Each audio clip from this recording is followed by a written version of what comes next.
तुम्ही पाहत आहात MCN न्यूज मराठी।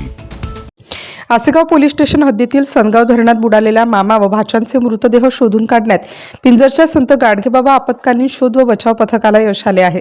25 डिसेंबर 2025 रोजी वाशिम जिल्ह्याच्या मंगरुळपीर तालुक्यातील सनगाव येथील रहिवासी सिद्धार्थ मोहन बनसोड वय 35 वर्ष, मामा आणि त्याचे भाचे अंकुश राजेंद्र भालेराव वय 16 वर्ष व कार्तिक राजेंद्र भालेराव वय 14 वर्ष हे तिघे गावालगतच्या धरणावर पोहण्यासाठी गेले होते, परंतु संध्याकाळी उशिरापर्यंतही हे तिघे परत न आल्यामुळे स्थानिक ग्रामस्थ व त्यांच्या नातेवाईकांनी धरण परिसरात त्यांचा शोध घेतला असता धरणाच्या काठावर तिघांचेही कपडे आढळून आल्याने हे धरणात बुडाल्याची शक्यता ग्रामस्थांमधून व्यक्त करण्यात येत होती। धरणाच्या पाण्यात या तिघांचाही मृतदेह शोधण्यासाठी पिंजरच्या मानवसेवा आपत्ती व्यवस्थापन फाउंडेशन संचालित संत गाडगेबाबा आपत्कालीन शोध व बचाव पथकाला पाचारण करण्यात आले।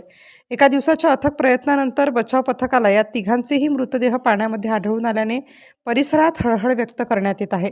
MCN न्यूज मराठीकरिता वाशिमवरून विश्वास कुटे।